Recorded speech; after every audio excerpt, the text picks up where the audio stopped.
Thank you, Professor Susana, for a very generous introduction.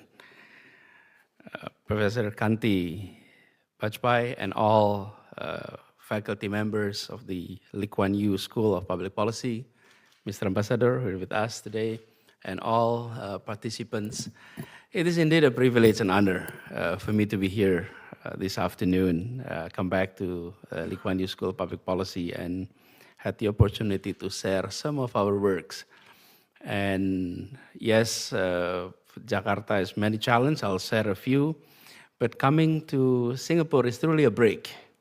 It's really a break.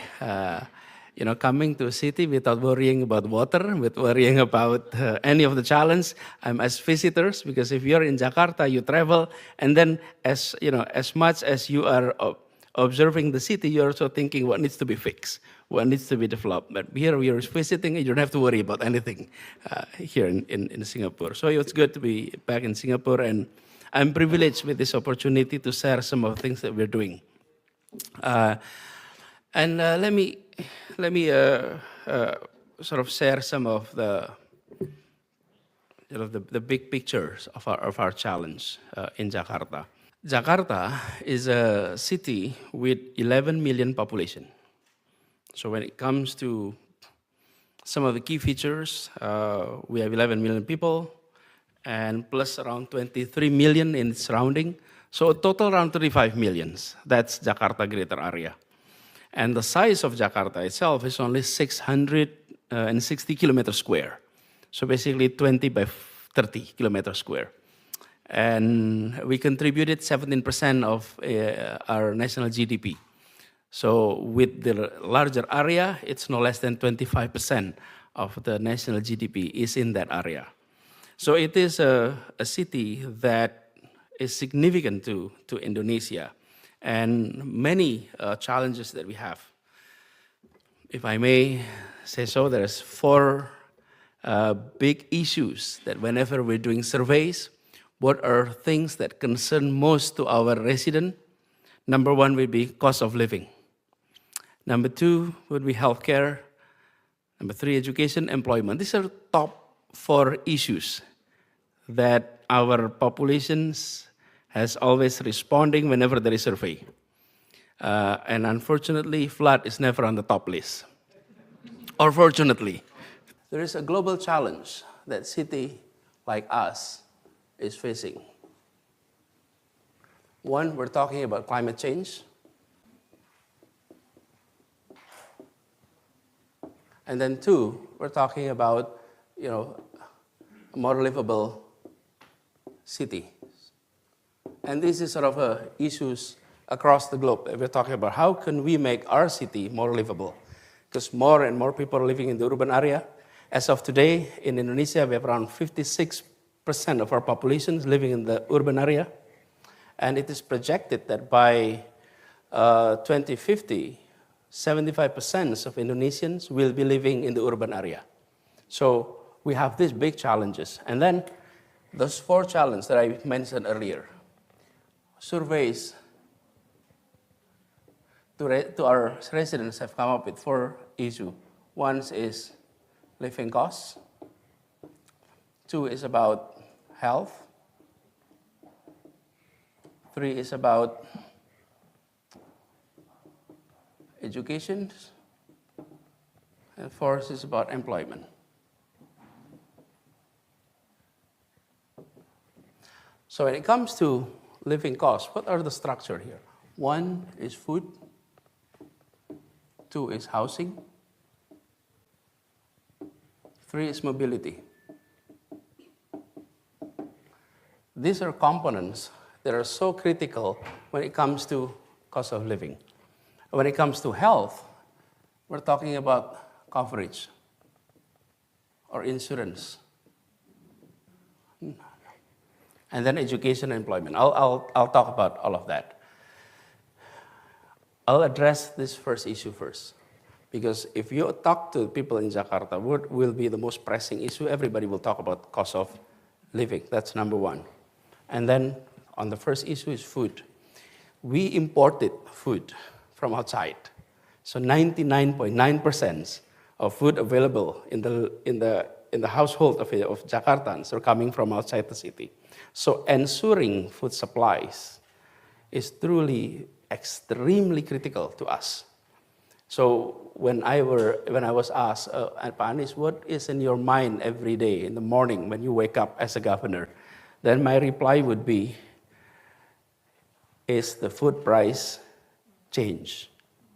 Not flood, not traffic. It's been there for years. But this is one factor that if it changes, if it increases, it's not only affecting Jakartans, but across Indonesia. The inflations that Jakarta can contribute is significant. So on this, we organize, we're talking about policies. Our approach is to divide between supply and demand. On the supply side, we had state-owned enterprises to manage supply of food. And then we have our bureaucrats in the departments to measure demands and to sort of extrapolate, project demands. In the past, these two, the bureaucrats and the state enterprise, were working together. Some were working on the supply side, some were working on the demand side. Since 2018, we divided into the two.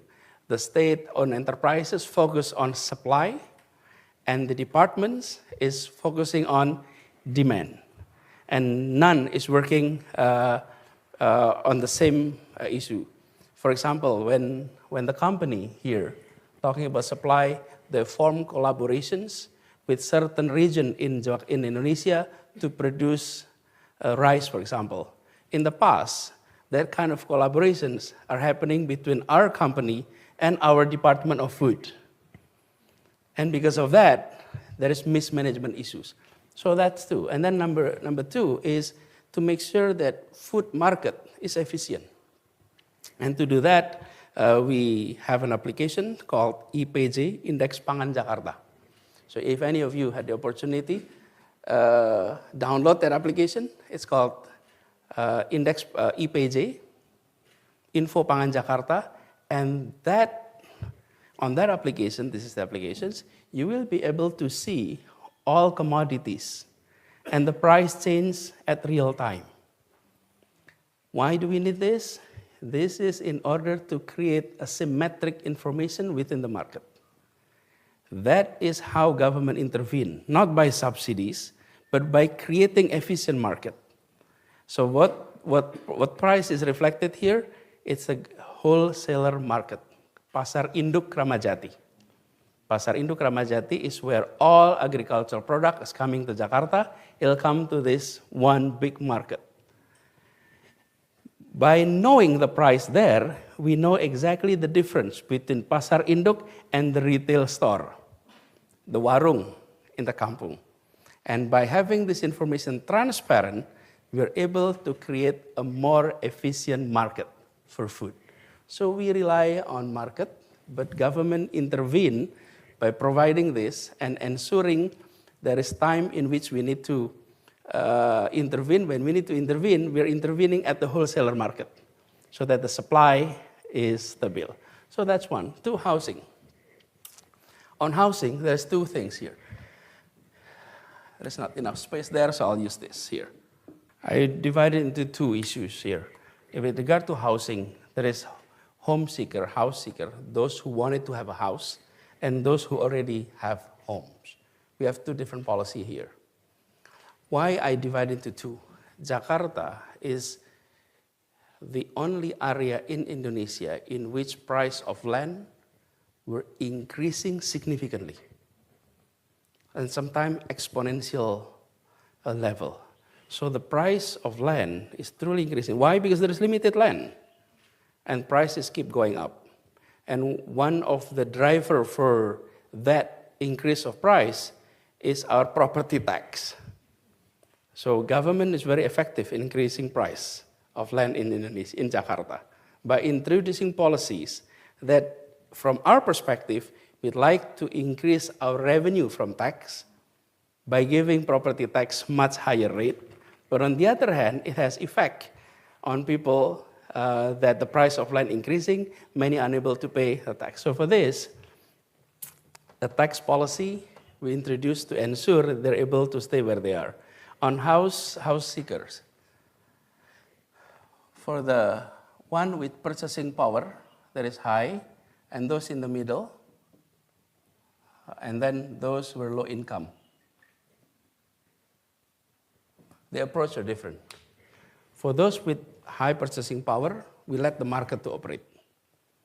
You know, you have this advertisement of new houses, new flats, new dormitory and things like that. That's through the market mechanisms.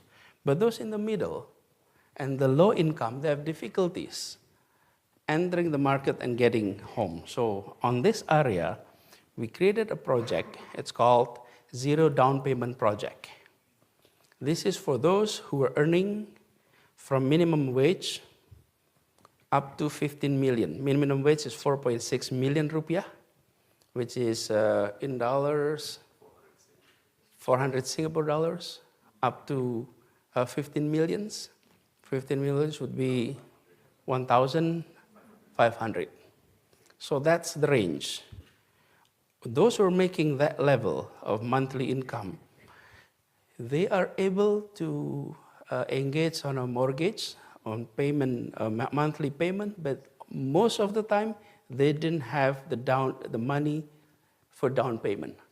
So we created a zero down payment project. So you don't have to pay the zero down payment, but the monthly installment they'll be able to do. That's for the second. And then for the low income is rental flat. And in the past 5 years, we built all of this. We built around 33 towers to help facilitate this segment of our society. And then the last one is for the homeowners of Jakarta.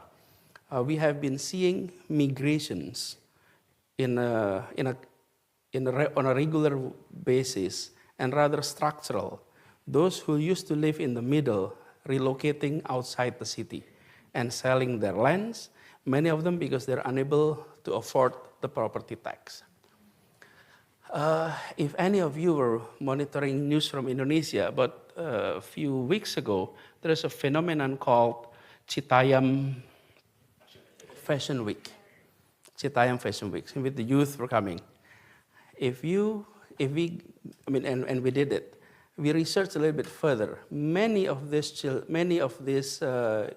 teenagers were there. Their childhood were in the neighborhood. Their parents were relocating to Citayam area, to Depok area, to outside the city. So when they're going back to that area, it's actually they're going back to their old neighborhood because they used to live around that area. So the story behind the lesson behind this is that if we are allowing property tax to continue rising in Jakarta, we will be basically punishing the old residents who live in the strategic area for decades, for generations, because they're no longer able to afford a property tax in that area. So our approach is that then we provided a tax break for anyone that own homes below 2 billion rupiah. The property tax is zero. Above that, then property tax being introduced. So that's on the housings.